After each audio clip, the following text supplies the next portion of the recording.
ইব্রাহিম খলিলুল্লাহ যখন দুনিয়ার মধ্যে তার নিজের নবুয়তের দাওয়াতের প্রচার কাজ শুরু করে দিলেন, অনেক বছর হয়ে গেল তার কোনো সন্তান হয় না। আল্লাহর দরবারে দোয়া করে, রব্বে কারীম আমাকে একটি সৎ এবং পুত্র সন্তান দান করো। রব্বি হাবলি মিনাস সালিহিন ফাবাশশারনাহু বিগুলামিন হালিম। হে আমার রব, আমাকে একটি পুত্র সন্তান দান করো, সৎ নিষ্ঠাবান যোগ্য একজন পুত্র সন্তান দান করো। আল্লাহ রাব্বুল আলামিন বলেন, ফাবাশশারনাহু বিগুলামিন হালিম। আমি আমার বন্ধুর দোয়াটাকে কবুল করে নিলাম এবং আমার বন্ধুর জন্য আমি একটা সৎ যোগ্য সন্তান হাদিয়া দিলাম, সৎ যোগ্য সন্তান তাকে পুরস্কৃত করলাম। জোরে বলেন না সুবহানাল্লাহ, আর জোরে বলেন না সুবহানাল্লাহ। দোয়া করেছে কার কাছে? আল্লাহর কাছে। কে দোয়া করেছে? ইব্রাহিম খলিলুল্লাহ। আজকে দেখা যাচ্ছে দোয়া করি আমরা মাজারে, ঠিক কিনা? করি কি করি না? ও মুসলমান শুনেন, কিয়ামত পর্যন্ত যদি মাজারের সামনে দাঁড়ায়া দাঁড়ায়া ওই মাজারের লোকের কাছে আপনি সন্তান চান, কখনো সন্তান পাবেন না। কেননা যদি সন্তান পাইতেন তাহলে ইব্রাহিম আলাইহিস সালাতু ওয়াস সালাম আল্লাহর কাছে দোয়া করতেন না। তিনি আল্লাহর কাছে চাইলেন, রব্বি হাবলি মিনাস সালিহিন ফাবাশশারনাহু বিগুলামিন হালিম। হে আমার প্রভু, হে আমার রব, আমাকে একটি যোগ্য পুত্র সন্তান দান করো। জোরে বলেন না সুবহানাল্লাহ। এই আয়াত দ্বারা আমরা দুইটা জিনিস বুঝতে পারলাম। এক নাম্বার বিষয় হচ্ছে আমাদের যদি সন্তান প্রয়োজন হয়, এক নাম্বার বিষয় হচ্ছে আমরা আল্লাহর দরবারে চাইতে হবে, ঠিক কিনা? কথা বলেন না। কার কাছে চাইতে হবে? আল্লাহর কাছে চাইতে হবে। দুই নাম্বার বিষয় হচ্ছে এই আয়াত প্রমাণ করে কোনো মাজারের মধ্যে গিয়ে কোনো কবরবাসীদের কাছে গিয়ে সন্তান চাইলে কখনো সন্তান দেওয়ার ক্ষমতা তারা রাখে না, ঠিক কিনা বলো? আর জোরে বলেন না, ঠিক কিনা?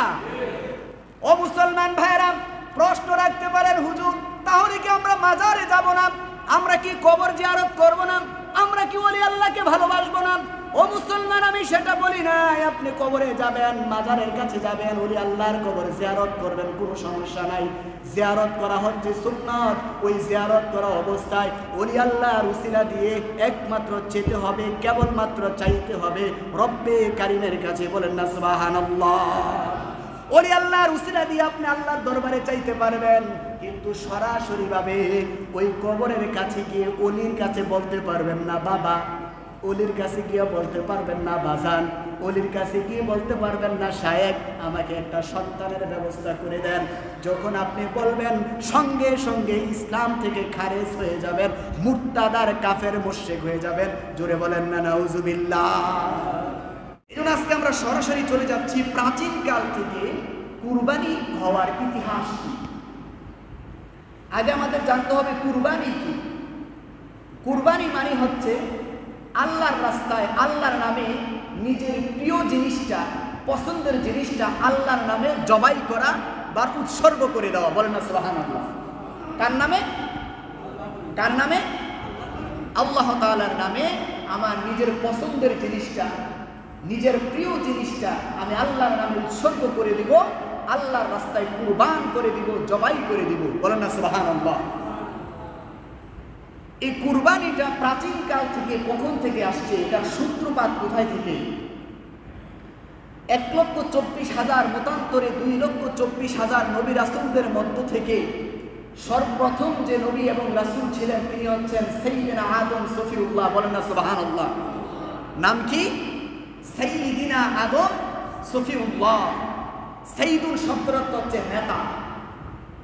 এই জন্য প্রত্যেকটা নবীর শান বর্ণনা করতে গিয়ে তাদের নামটা উচ্চারণ করতে গিয়ে সাইয়্যিদ শব্দটা ব্যবহার করা লাগে সম্মানের। সাইয়্যিদিনা আদম সফিউল্লাহ, সাইয়্যিদিনা ইব্রাহিম খলিলুল্লাহ, সাইয়্যিদিনা মুসা কালিমুল্লাহ, সাইয়্যিদিনা ঈসা জাবিহুল্লাহ, আছে না? সাইয়্যিদিনা মুহাম্মদ সাল্লাল্লাহু আলাইহি ওয়াসাল্লাম।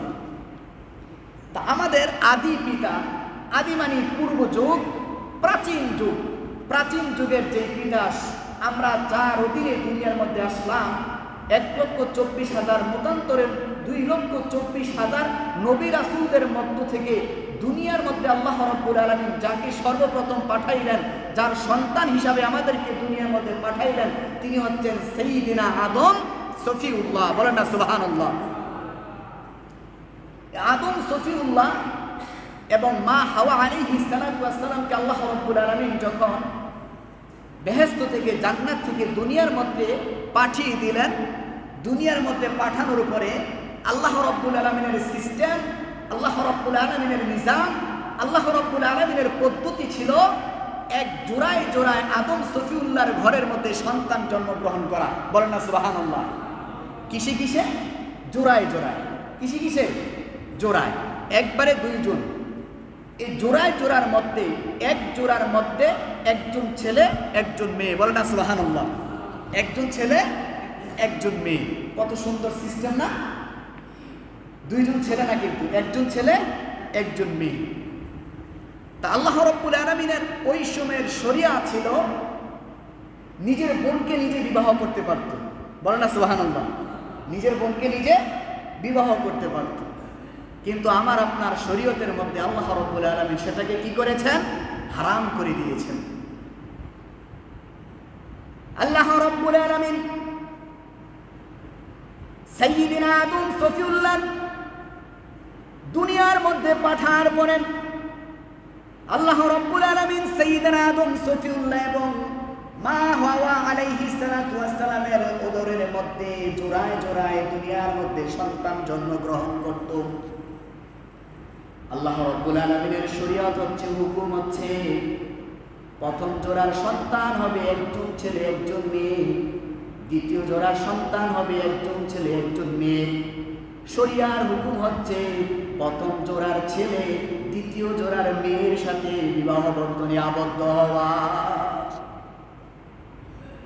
আল্লাহর হুকুম যখন চলে আসলো,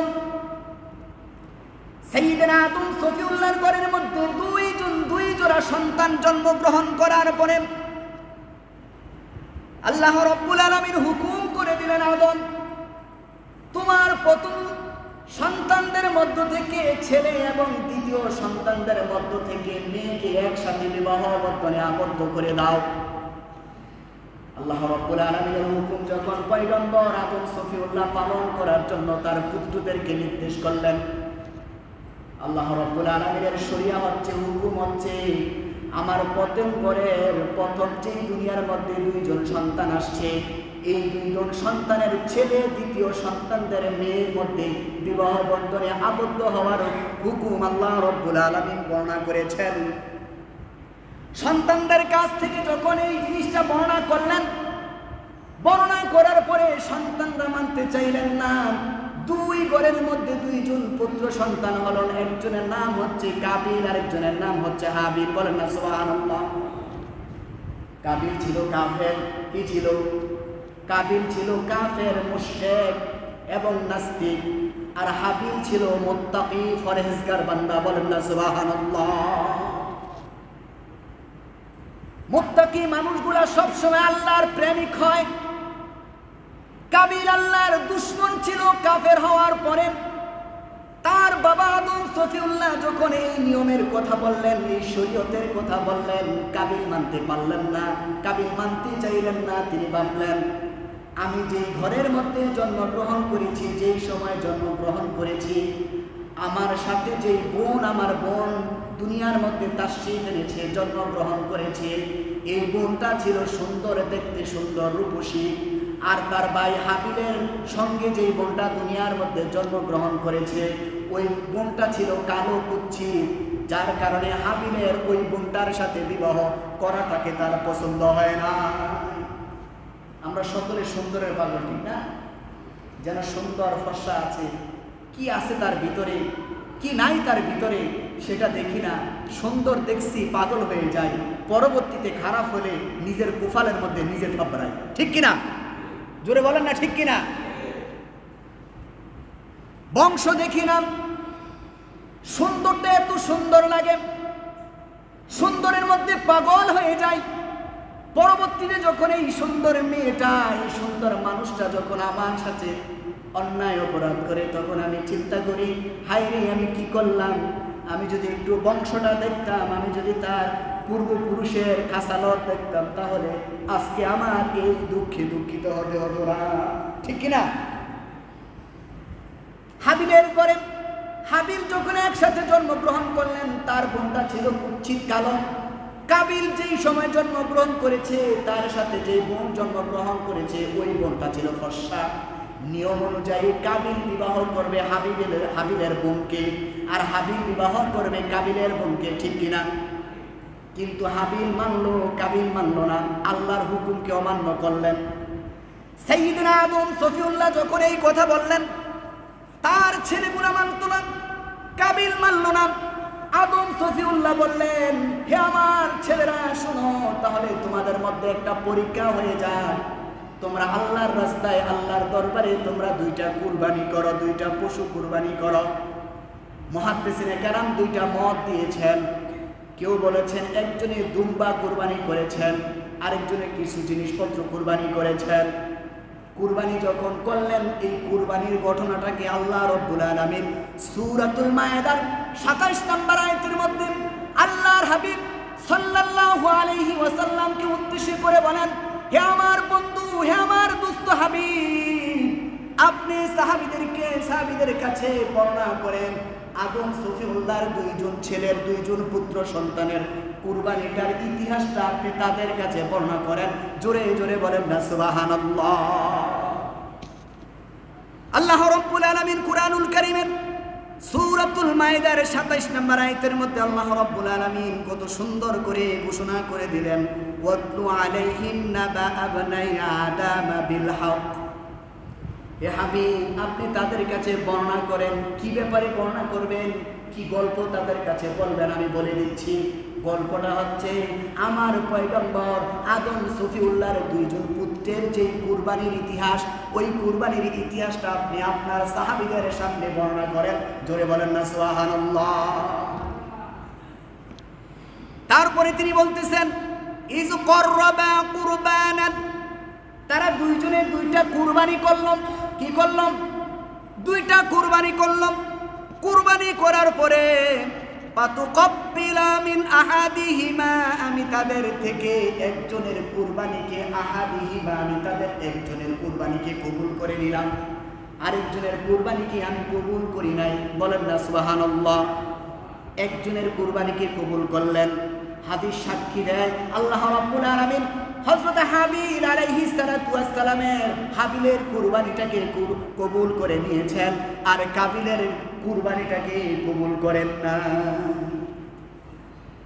এই কথাটা বলার পরে আল্লাহ রাব্বুল আলামিন তার হাবিবকে বলে দিচ্ছে, হাবিব শুনেন, যখন আমি হাবিলের কুরবানিটাকে কবুল করে নিলাম, কাবিলের কুরবানিটা যখন আমি কবুল করলাম না, কাবিল তো আমার নাফরমান বান্দা ছিল, কাফের ছিল, দুষ্ট ছিল। ওই কাবিল তার হাবিলকে হত্যা করার জন্য হুমকি দিল। বলো না নাউজুবিল্লাহ। কি করার জন্য হুমকি দিয়েছে? হত্যা করার জন্য হুমকি দিয়েছে। ক্বালা লা আকতুলান্নাকা, কাবিল বলল হাবিলকে আমি তোমাকে হত্যা করব। বলেন না নাউজুবিল্লাহ। কাবিল যখন হাবিলকে হত্যা করার কথা বললেন, কাবিল তার এই কথা শুনে হাবিল তার প্রতি উত্তরে বললেন, হে আমার ভাই শুনেন, নিশ্চয়ই আল্লাহ রাব্বুল আলামিন ইন্নামা ইয়াতাকাব্বালুল্লাহু মিনাল মুত্তাকিন, আল্লাহ রাব্বুল আলামিন নিশ্চয়ই মুত্তাকিনদের এই কুরবানিকে কবুল করে নেয়। বলেন না সুবহানাল্লাহ। কুরবানি কাদের কবুল হয়? মুত্তাকিদের কুরবানি আল্লাহ রাব্বুল আলামিন কবুল করে নেয়। বলল কে? হাবিল বললেন তার ভাইকে। কাবিল যখন হাবিলকে হত্যা করার হুমকি দিলেন, হাবিল তখন তার প্রতি উত্তরে বললেন, হে আমার ভাই, নিশ্চয়ই আল্লাহ রাব্বুল আলামিন মুত্তাকিনদের কুরবানিকে কবুল করে নেয়। বলেন না সুবহানাল্লাহ। আমার মুসলমান ভাইয়েরা, কুরবানি করার ঐতিহাসিক সূত্রপাত হচ্ছে হাসান ঐতিহাসিক সূত্রপাত হচ্ছে হাবিল এবং কাবিল থেকে। আর সর্বপ্রথম দুনিয়ার মধ্যে হত্যাকাণ্ড হয়েছে হাবিল এবং কাবিলের মধ্য থেকে। কাবিল যখন তার ভাই হাবিলকে হত্যা করলেন, এই হত্যা করার কারণে কিয়ামত পর্যন্ত যত মানুষ কোনো মানুষকে অন্যায়ভাবে হত্যা করবে, তার পাপের একটা অংশ ওই কাবিলের আমলনামায় কবরের মধ্যে চলে যাবে। জোরে বলেন না নাউজুবিল্লাহ। কিয়ামত পর্যন্ত যত হত্যা হবে, যত মানুষের উপরে অন্যায়ভাবে হত্যা করা হবে, ওই হত্যার প্রত্যেকটা গুনার একটা অংশ ওই কাবিলের আমলনামায় কাবিলের কবরের মধ্যে চলে যাবে। বলেন না নাউজুবিল্লাহ। কারণ এই জায়গার মধ্যে আমরা দুইটা জিনিস বুঝতে পারলাম, তিনটা জিনিস বুঝতে পারলাম। এক, কুরবানিটা সর্বপ্রথম আদম সফিউল্লাহ থেকে শুরু করা হয়েছে, সূত্রপাত হয়েছে। দুই, সর্বপ্রথম হত্যা আদম সফিউল্লাহর পুত্রদের কাছ থেকে আসছে। তিন, বুঝতে পারলাম যে কুরবানি যারা করবে, যারা মুত্তাকি, তাদের কুরবানিটা আল্লাহর দরবারে কবুল হবে। ঠিক কিনা বলুন? আয়াত থেকে কয়টা জিনিস জানলাম? তিনটা জিনিস জানলাম। এক নাম্বার, আমি আবারও বলছি, এক নাম্বার হচ্ছে কুরবানি করার সূত্রপাত আদম সফিউল্লাহর সন্তানদের কাছ থেকে আসছে। দুই নম্বরে হচ্ছে হত্যা করার সূত্রপাত আদম সফিউল্লাহর পুত্রদের কাছ থেকে আসছে। তিন নম্বরে কুরবানি যারা করবে, কাদের কুরবানি কবুল হবে তার ঘোষণাটাও আদম সফিউল্লাহর পুত্রদের মুখ দ্বারা, জবান দ্বারা যে ঘোষণাটা আল্লাহ রাব্বুল আলামিন দিয়েছেন, সেটা হচ্ছে মুত্তাকি। মুত্তাকিদের কুরবানি আল্লাহ রাব্বুল আলামিন কবুল করে নেবে। বলেন না সুবহানাল্লাহ। আরো জোরে বলেন সুবহানাল্লাহ।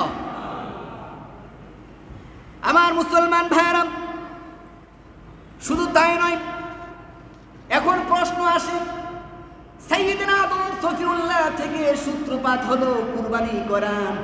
এই কুরবানিটা কি সর্বশেষ মুহাম্মদ সাল্লাল্লাহু আলাইহি ওয়াসাল্লামের উম্মতের উপরই আছে, না অন্য নবী রাসূলদের মধ্য থেকেও কুরবানি আসিল বা ছিল, তারাও কুরবানি করেছে? এরকম প্রশ্ন আসে না নাই? প্রশ্ন আসে। আল্লাহ রাব্বুল আলামিন জানেন তার বান্দারা এই ধরনের প্রশ্ন করবেন। এই জন্য আল্লাহ রাব্বুল আলামিন কুরআনুল কারীমের মধ্যে সুন্দর করে ঘোষণা করে দিয়েছেন, এই কুরবানিটা শুধু আদম সফিউল্লাহ থেকে শুরু হওয়ার পরে তার মধ্যেই সীমাবদ্ধ নয়। সর্বশেষ নবী মুহাম্মদ সাল্লাল্লাহু আলাইহি ওয়াসাল্লামের উম্মতের জন্য কুরবানিটাই সীমাবদ্ধ নয়। মাঝখানে আমি 1,24,000, মতান্তরে 2,24,000 নবী রাসূলদের, পয়গম্বরদের ওই কওমের জন্য, সম্প্রদায়ের জন্য আমি কুরবানিটাকে চালু রেখেছি। বলেন না সুবহানাল্লাহ। ঘোষণাকার আল্লাহ রাব্বুল আলামিন। এই কথাটাই কুরআনুল কারীমের মধ্যে সূরাতুল হজ্জের 34 নম্বর আয়াতের মধ্যে আল্লাহ রাব্বুল আলামিন সুন্দর করে ঘোষণা করে দিলেন। কি ঘোষণা করে দিলেন? আল্লাহ রাব্বুল আলামিন বলতেছেন, ওয়ালিকুল্লি উম্মাতিন জাআলনা মানসাকান লিইউযিকরু ইসমাল্লাহি আলা মা রাযাকাহুম মিন বাহিমাতিল আনআম। হে দুনিয়ার মানুষ শোনো, আমি রব্বুল আলামিন আদম সফিউল্লাহর উম্মত, আদম সফিউল্লাহর পুত্রদের কাছ থেকে কুরবানিটাকে সূত্রপাত করেছি এবং এই কুরবানিটাকে অব্যাহত রেখেছি মুহাম্মদ সাল্লাল্লাহু আলাইহি ওয়াসাল্লামের উম্মত পর্যন্ত। সমস্ত নবী রাসূলদের উম্মতের জন্য আমি কুরবানিটাকে জারি রেখেছি, নিয়ম করে রেখেছি। ওয়ালিকুল্লি উম্মাতিন জাআলনা, সমস্ত উম্মতের জন্য, সমস্ত জাতির জন্য আমি এই কুরবানিটাকে নিয়ম করে রেখেছি, যাতে প্রত্যেকটা মানুষ আমি রব্বুল আলামিনের নামে হালালকৃত জন্তু, তাদের জন্য রিজিক হিসাবে যে জন্তুগুলো আমি দিয়েছি, যে পশুগুলা দিয়েছি, ওই পশুগুলা আমি রব্বুল আলামিনের নামে তারা কুরবানি করবে। এই নিয়মটা আমি প্রত্যেকটা কওমের জন্য, প্রত্যেকটা সম্প্রদায়ের জন্য, প্রত্যেকটা জাতির জন্য নিয়ম করে রেখেছি। জোরে বলেন না সুবহানাল্লাহ। এই আয়াত দ্বারা বুঝতে পারলাম যে আল্লাহ রাব্বুল আলামিন এই কুরবানিটাকে প্রত্যেকটা সম্প্রদায়ের জন্যই কি করেছেন? কুরবানিটার নিয়ম চালু করে রেখেছেন। বলেন না সুবহানাল্লাহ। আরো জোরে বলেন সুবহানাল্লাহ। আমার মুসলমান ভাইয়েরা, শুধু তাই নয়, সর্বশেষ আমরা যেই বিষয়টা নিয়ে আলোচনা করব আজকের জুমার মধ্যে, সেই বিষয়টা হচ্ছে উম্মতে মুহাম্মাদের মধ্যে কিভাবে এই কুরবানিটাকে ওয়াজিব করা হলো, সুন্নত করা হলো। কিভাবে ইব্রাহিম আলাইহিস সালাতু ওয়াস সালামের একটা অন্যতম সুন্নত হচ্ছে আমাদের জন্য কুরবানি করা। বলেন না সুবহানাল্লাহ। আরো জোরে বলেন সুবহানাল্লাহ। কুরবানি করা হচ্ছে ওয়াজিব, কিন্তু সুন্নাহ হচ্ছে ইব্রাহিম আলাইহিস সালাতু ওয়াস সালামের কুরবানি হচ্ছে আমাদের জন্য সুন্নাহ। এই কুরবানিটা কেন উম্মতে মুহাম্মাদের কাছে আসলো, কিভাবে আসলো? কোরআন সাক্ষী দেয়, আল্লাহর হাবিব সাল্লাল্লাহু আলাইহি ওয়াসাল্লামের আগে সাইয়্যিদনা ইব্রাহিম খলিলুল্লাহ যখন দুনিয়ার মধ্যে তার নিজের নবুয়তের দাওয়াতের প্রচার কাজ শুরু করে দিলেন, শুরু করে দেওয়ার পরে অনেক বছর হয়ে গেল, তার কোনো সন্তান হয় না। আল্লাহর দরবারে দোয়া করে, রব্বে কারীম আমাকে একটি সৎ এবং পুত্র সন্তান দান করো। আল্লাহ রাব্বুল আলামিন বলেন, রব্বি হাবলি মিনাস সালিহিন ফাবাশশারনাহু বিগুলামিন হালিম। হে আমার রব, আমাকে একটি পুত্র সন্তান দান করো, সৎ নিষ্ঠাবান যোগ্য একজন পুত্র সন্তান দান করো। আল্লাহ রাব্বুল আলামিন বলেন, ফাবাশশারনাহু বিগুলামিন হালিম। আমি আমার বন্ধুর দোয়াটাকে কবুল করে নিলাম এবং আমার বন্ধুর জন্য আমি একটা সৎ যোগ্য সন্তান হাদিয়া দিলাম, সৎ যোগ্য সন্তান তাকে পুরস্কৃত করলাম। জোরে বলেন না সুবহানাল্লাহ, আর জোরে বলেন না সুবহানাল্লাহ। দোয়া করেছে কার কাছে? আল্লাহর কাছে। কে দোয়া করেছে? ইব্রাহিম খলিলুল্লাহ। আজকে দেখা যাচ্ছে দোয়া করি আমরা মাজারে, ঠিক কিনা? করি কি করি না? ও মুসলমান শুনেন, কিয়ামত পর্যন্ত যদি মাজারের সামনে দাঁড়ায়া ওই মাজারের লোকের কাছে আপনি সন্তান চান, কখনো সন্তান পাবেন না। কেননা যদি সন্তান পাইতেন তাহলে ইব্রাহিম আলাইহিস সালাতু ওয়াস সালাম আল্লাহর কাছে দোয়া করতেন না। তিনি আল্লাহর কাছে চাইলেন, রব্বি হাবলি মিনাস সালিহিন ফাবাশশারনাহু বিগুলামিন হালিম। হে আমার প্রভু, হে আমার রব, আমাকে একটি যোগ্য পুত্র সন্তান দান করো। জোরে বলেন না সুবহানাল্লাহ। এই আয়াত দ্বারা আমরা দুইটা জিনিস বুঝতে পারলাম। এক নাম্বার বিষয় হচ্ছে, আমাদের যদি সন্তান প্রয়োজন হয়, এক নাম্বার বিষয় হচ্ছে আমরা আল্লাহর দরবারে চাইতে হবে, ঠিক কিনা? কথা বলেন না। কার কাছে চাইতে হবে? আল্লাহর কাছে চাইতে হবে। দুই নাম্বার বিষয় হচ্ছে, এই আয়াত প্রমাণ করে কোনো মাজারের মধ্যে গিয়ে, কোনো কবরবাসীদের কাছে গিয়ে সন্তান চাইলে কখনো সন্তান দেওয়ার ক্ষমতা তারা রাখে না, ঠিক কিনা বলো? আর জোরে বলেন না, ঠিক কিনা? ও মুসলমান ভাইরা, প্রশ্ন রাখতে পারেন, হুজুর তাহলে কি আমরা মাজারে যাব না? আমরা কি কবর জিয়ারত করব না? আমরা কি ওলি আল্লাহকে ভালোবাসবো না? ও মুসলমান, আমি সেটা বলি নাই। আপনি কবরে যাবেন, মাজারের কাছে যাবেন, ওলি আল্লাহর কবর জিয়ারত করবেন, কোনো সমস্যা নাই। জিয়ারত করা হচ্ছে সুন্নাত। ওই জিয়ারত করা অবস্থায় ওলি আল্লাহর উসিলা দিয়ে একমাত্র চেতে হবে, কেবলমাত্র চাইতে হবে রব্বে কারিমের কাছে। বলেন না সুবহানাল্লাহ।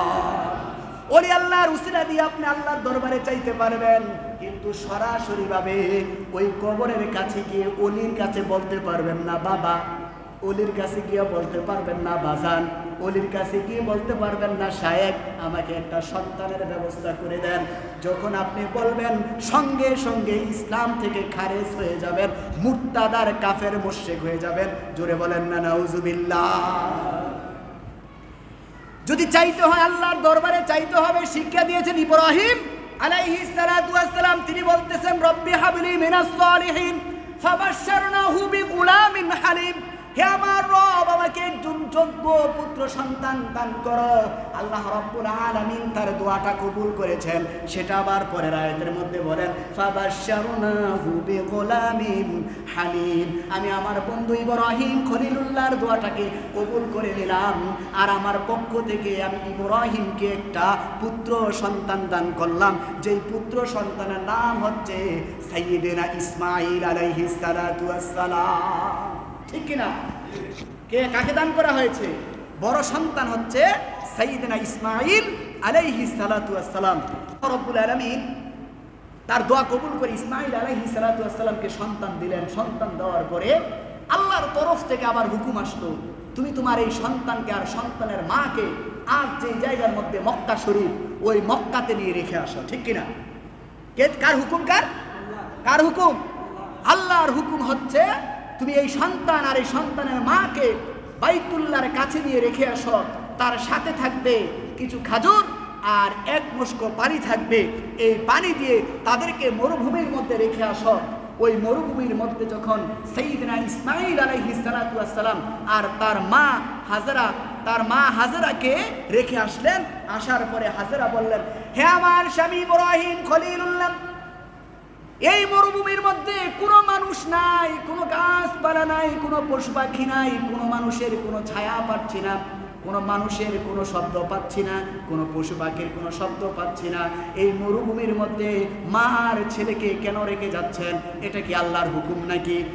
এই কথাটার সঙ্গে সঙ্গে আল্লাহ রাব্বুল আলামিন এই কথাগুলাই আবার কোরআনের মধ্যে তুলে ধরেছেন। ইব্রাহিম আলাইহিস সালাতু ওয়াস সালাম বললেন, এটা হচ্ছে আল্লাহর হুকুম। আল্লাহর হুকুম হওয়ার পরেও ইব্রাহিম আলাইহিস সালাতু ওয়াস সালাম আবার আল্লাহর দরবারে দোয়া করলেন, রব্বে কারীম, আমি আমার সন্তানকে আর সন্তানের মাকে তোমার হুকুমে এই জায়গার মধ্যে রেখে যাচ্ছি। এই সন্তান এবং সন্তানের মার দায়িত্ব তুমি রব্বুল আলামিন নিয়ে নাও। বলেন না সুবহানাল্লাহ। কয়েক বছর চলে যাওয়ার পরে হাদিস সাক্ষী দেন, মুহাদ্দিসিনে কেরাম বলেন, সাইয়্যিদিনা ইসমাঈল আলাইহিস সালাতু ওয়াস সালামের বয়স যখন 9 বছর, কয় বছর? 9 বছর যখন হাঁটতে শিখেছে, খেলাধুলা করতেছে, এমন সময় আল্লাহ রাব্বুল আলামিন তার ছেলে আল্লাহ রাব্বুল আলামিন হযরত ইব্রাহিম খলিলুল্লাহকে স্বপ্ন দেখালেন। কি দেখালেন? স্বপ্নে দেখালেন। এই কথাটাই আল্লাহ রাব্বুল আলামিন কুরআনুল কারীমের মধ্যে সুন্দরভাবে ঘোষণা করে দিয়েছেন, ফুটে তুলে দিয়েছেন। তিনি বলতেছেন, যখন আল্লাহ রাব্বুল আলামিন আমাকে স্বপ্ন দেখাইলেন আমার প্রিয় বস্তুটাকে কুরবানি করার জন্য, কুরবানি করার কথা যখন বললেন, আমি রব্বে কারীমের প্রতি সন্তুষ্ট হয়ে সকালবেলা ঘুম থেকে উঠে আল্লাহর দরবারে আমি 10টা উট কুরবানি করে দিলাম। বলেন না সুবহানাল্লাহ। এরপরে তিনি আবার যখন ঘুমানোর মধ্য থেকে আবার তিনি স্বপ্ন দেখলেন, তোমার প্রিয় বস্তুগুলো আল্লাহর রাস্তায় কুরবানি করো। ইব্রাহিম খলিলুল্লাহ চিন্তা করলেন, আমি তো গতকাল 10টি উট কুরবানি করেছি, মনে হয় আল্লাহর দরবারে পছন্দ হয় নাই। এই জন্য তিনি এর পরের দিন 100 উট কুরবানি করলেন। 100 উট কুরবানি করার পরে তৃতীয়বার আবার স্বপ্নে দেখালেন, তোমার প্রিয় বস্তুটা আল্লাহর দরবারে কুরবানি করে দাও। ইব্রাহিম খলিলুল্লাহ বললেন, হাইরে, উট কুরবানি করলাম 10টা, তার উপরে কুরবানি করলাম 100টা। বুঝতে পেরেছি আমার প্রিয় সবচেয়ে বড় কলিজার টুকরা সন্তান আল্লাহ রাব্বুল আলামিন আমার সন্তানকে কুরবানি করার জন্য নির্দেশ দিচ্ছে, আমি বুঝতে পারতেছি না। এই জন্য তিনি চিন্তা করলেন, সকালবেলা তিনি তার বিবি সায়রার কাছে ঘটনাগুলো বললেন, আমি একে একে 3 দিন স্বপ্নে দেখেছি, 3 দিনের মধ্যে আমি বুঝতে পারলাম আল্লাহ রাব্বুল আলামিন আমার প্রিয় সন্তান ইসমাঈল আলাইহিস সালাতু ওয়াস সালামকে তার নামে কুরবানি করার কথার মতো হুকুম দিয়েছেন। বলেন না সুবহানাল্লাহ। আর জোরে বলেন সুবহানাল্লাহ। ইব্রাহিম আলাইহিস সালাতু ওয়াস সালামের 2 জন স্ত্রী ছিলেন, সায়রা আর হাজেরা। ইব্রাহিম আলাইহিস সালাতু ওয়াস সালামের সঙ্গে বর্তমানে উপস্থিত আছেন সায়রা, আর বাইতুল্লাহতে আছেন কে? হাজেরা। হাজেরা আর ইসমাঈল আলাইহিস সালাতু ওয়াস সালাম স্বপ্ন দেখেছেন কোথায়? সায়রার কাছে থাকা অবস্থায়। সায়রা আলাইহিস সালাতু ওয়াস সালামের কাছে বর্ণনা করার পরে বিবি সায়রা বলতেছে, আপনি আর দেরি করবেন না, আল্লাহর নির্দেশ আপনার মানতেই হবে। এই কথা বলার সঙ্গে সঙ্গে তিনি ভারাক্রান্ত মন নিয়ে একটা ছুরি আর একটা রশি সাথে নিয়ে তিনি মক্কার পথে রওনা দিয়েছেন। বলেন না সুবহানাল্লাহ। আরো জোরে বলেন সুবহানাল্লাহ। ইব্রাহিম আলাইহিস সালাতু ওয়াস সালাম মক্কার দিকে রওনা করলেন। মক্কার দিকে রওনা করার পরে সাইয়্যিদনা হাজেরা আলাইহিস সালাতু ওয়াস সালামের ঘরের মধ্যে গেলেন, গিয়ে একটু বসলেন। বসার পরে একটু বিশ্রাম নিলেন। বিশ্রাম নেওয়ার পরে তিনি বললেন, আমার সন্তান ইসমাঈল কোথায়? তিনি বললেন, এই তো আমার কাছে আছে, খেলাধুলা করছে, যাও তাকে গোসল করিয়ে সুন্দর পোশাক পরিধান করে দাও, আমি তাকে নিয়ে দাওয়াতের মধ্যে যাব। বলেন না সুবহানাল্লাহ। হাজেরা চিন্তা করলেন, বাবার সন্তান, বাবার পুত্রের যে সম্পর্ক অনেক দিন ধরে দূরত্ব ছিল, আজ 9 বছর পরে তাদের সম্পর্কটা মজবুত হওয়ার একটা সুযোগ আসছে। তিনি খুশি আনন্দ মনে পুত্র সন্তানকে ইসমাঈলকে খুব সুন্দর করে সাজিয়ে দিচ্ছে, গোসল করিয়ে আতর সুরমা লাগিয়ে দিচ্ছে, সাথে নিয়ে গেলেন ইব্রাহিম খলিলুল্লাহ যখন ইসমাঈল আলাইহিস সালাতু ওয়াস সালামকে নিয়ে রওনা করলেন, এমন সময় প্রতিমধ্যে শয়তান এসে হাজেরাকে বললেন, কি বললেন? তোমার ছেলে ইসমাঈলকে নিয়ে তোমার স্বামী ইব্রাহিম কোথায় যাও তুমি কি জানো? কি বললেন? তোমার ছেলে তোমার ছেলেকে নিয়ে তোমার স্বামী কোথায় যাও তুমি কি জানো? হাজেরা বললেন, আমি তো জানি আমার স্বামী আমার পুত্র ইসমাইলকে নিয়ে দাওয়াতে যাচ্ছে। শয়তান বলতেছে, না না, সে তো দাওয়াতে যাচ্ছে না, তোমার স্বামী তোমার পুত্র, আদরের পুত্র ইসমাইলকে কুরবানি করার জন্য নিয়ে যাচ্ছে। হাজেরা বললেন, হে শয়তান, তুমি দূর হয়ে যাও, যদি এই হুকুমটা আল্লাহর তরফ থেকে হয়ে থাকে আমি হাজেরার কোনো দুঃখ নাই। বলেন না সুবহানাল্লাহ। আজকের মা কি কাজ করতে পারবে? কথাটা শোনার পরে তো শিক্ষা দিয়ে অজ্ঞানে দেব, হ্যাঁ, একটু তো বেশি বুঝে, কবলে কলিকাতা না বুঝা, হেরা তো না বুঝছে শিক্ষার শুরু করে দেয়। তা আজকের মারা সব ঘটনা না জানলেই চিৎকার শুরু করে দিবে।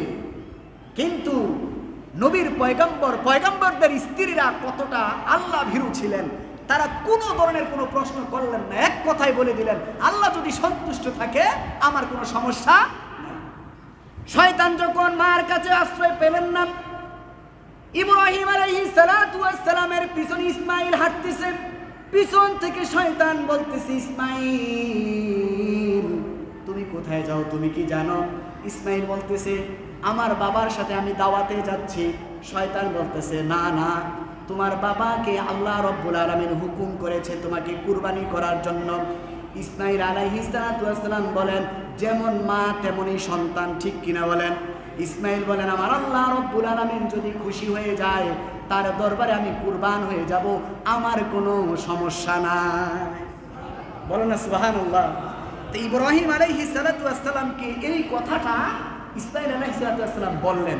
বলার পর ইব্রাহিম আলাইহিস সালাতু ওয়াস সালাম বললেন, হে আমার ছেলে ইসমাইল, এই শয়তানটাকে, এই যে পাথরের টুকরাগুলো দেখছো, 7টা পাথর নিয়ে তাকে নিক্ষেপ করো, তার উপরে ঢিল মারো, যার কারণে আজ পর্যন্ত হাজিরা মক্কাতে যখন যায়, মিনাতে গিয়ে শয়তানকে যে 7টা কঙ্কর মারে, তার রীতি এবং নীতি সাইয়্যিদনা ইব্রাহিম এবং ইসমাইল আলাইহিস সালাতু ওয়াস সালাম থেকে চলে আসছে, ঠিক কিনা? আরো জোরে বলেন না, ঠিক কিনা? এই ঘটনা থেকে আমরা আরেকটা জিনিস শিখলাম, সেটা হচ্ছে আজকে হাজিরা যে মিনাতে গিয়ে শয়তানকে কঙ্কর মারে, সেইটা ছিল ইব্রাহিম আলাইহিস সালাতু ওয়াস সালামের দেওয়া একটা নিয়ম। সেই নিয়মটাকে আল্লাহর দরবারে এত পছন্দ হয়েছে, যেই নিয়মটা আল্লাহ রাব্বুল আলামিন উম্মতে মুহাম্মাদের জন্য কিয়ামত পর্যন্ত এটাকে সুন্নাহ করে দিয়েছেন। বলেন না সুবহানাল্লাহ। মিনাতে কঙ্কর মারা কি সুন্নাত, এটা কি করে দিয়েছেন? সুন্নাহ করে দিয়েছেন। আমার মুসলমান ভাইয়েরা, এই ঘটনার পরে ইব্রাহিম আলাইহিস সালাতু ওয়াস সালাম কি ইসমাইল আলাইহিস সালাতু ওয়াস সালাম জিজ্ঞাসা করলেন, বাবা আসলে আমি কোথায় যাচ্ছি, আমরা কোথায় যাচ্ছি? আল্লাহ রাব্বুল আলামিনের নির্দেশে ইব্রাহিম আলাইহিস সালাতু ওয়াস সালাম এই কথাটাই সূরাতুস সফের মধ্যে বলতেছে। কি বলতেছে? তিনি বলতেছেন যে আল্লাহ রাব্বুল আলামিনের পক্ষ থেকে আমি রাত্রে ঘুমের মধ্যে স্বপ্নে দেখেছি। কি দেখেছি? ঘুমের মধ্যে স্বপ্নে দেখেছি আমি তোমাকে কুরবানি করছি। বলেন না সুবহানাল্লাহ। আরো জোরে বলেন সুবহানাল্লাহ। আমি ঘুমের মধ্যে দেখেছি আমি তোমাকে কুরবানি করছি। তোমার এই বিষয়ে তোমার মত কি? আছে না? কত সুন্দর ছেলে আর বাবার কথা হচ্ছে। তিনি বলতেছেন, আমি কুরবানি করার বিষয়ে আমি আল্লাহর তরফ থেকে স্বপ্নে দেখেছি। কি দেখেছি? আমি তোমাকে কুরবানি করছি। তো এই কথাটাই আল্লাহ রাব্বুল আলামিন কুরআনুল কারীমের মধ্যে বলতেছেন, ফালাম্মা বালাগা মাহু সা ক্বালা ইয়া বুনাইয়া ইন্নী আরা ফিল মানাম আন্নী আসবাহুকা ফানজুর মাযা তারা। আল্লাহ রাব্বুল আলামিন সুন্দর করে বলতেছে, হে ইব্রাহিম, তুমি তোমার পুত্রকে তোমার স্বপ্নের কথা বলো। তুমি রাত্রে স্বপ্নে দেখেছো। ইসমাইলকে বলতেছে, আমি রাত্রে স্বপ্ন দেখেছি আমি তোমাকে কুরবানি করছি। হে আমার পুত্র, ইয়া বুনাইয়া, হে আমার পুত্র, এই যে রাত্রে দেখলাম, স্বপ্নটা দেখলাম, কি দেখলাম? যে ফানজুর মাযা তারা, এই রাত্রে স্বপ্ন দেখাটার ব্যাপারে তোমার মত কি? আমি যে রাত্রে স্বপ্নে দেখলাম তোমাকে আমি কুরবানি করেছি, এই কুরবানি করার স্বপ্নটা যে আমি রাত্রে দেখেছি, এই বিষয়ে আমি তোমাকে প্রশ্ন করছি, তোমার এই বিষয়ে মত কি? তো ইব্রাহিম আলাইহিস সালাতু ওয়াস সালামের এই কথার মতের পরে তারপরে তার ছেলে বলতেছে, ক্বালা ইয়া আবাতি ইফআল, হে আমার বাবা, তুমি তোমার স্বপ্নের কাজ চালিয়ে যাও। কি করো? মা তুমার, তুমি যা দেখেছ। সাতাজিদুনি ইনশাআল্লাহু মিনাস সাবিরিন। বলেন না সুবহানাল্লাহ, আরো জোরে বলেন সুবহানাল্লাহ। ইসমাঈল আলাইহিস সালাতু ওয়াস সালাম কোনো প্রশ্ন করলেন না, তিনি বললেন, হে আমার পিতা, রাতে তুমি যা দেখেছ তা তুমি কি করো? চালিয়ে যাও। এই বিষয়ে তুমি সব সময় ইনশাআল্লাহ আল্লাহর তরফ থেকে তুমি আমাকে ধৈর্যশীল পাইবা, সবর অবস্থায় পাইবা। বলেন না সুবহানাল্লাহ, আরো জোরে বলেন সুবহানাল্লাহ। এই বিষয়টা হচ্ছে অনেক লম্বা এই আয়াতের মধ্যে। তারপরে কি ঘটনা, এই আয়াতগুলোর মধ্যে আল্লাহ রাব্বুল আলামিন ইব্রাহিম আলাইহিস সালাতু ওয়াস সালামের উপরে এত সন্তুষ্ট হয়েছেন, তিনি তাকে সালাম দিয়েছেন এবং তাকে সংবাদ দিয়েছেন যে তোমার এরপরে আরেকজন সন্তান আসবে। বলেন না সুবহানাল্লাহ।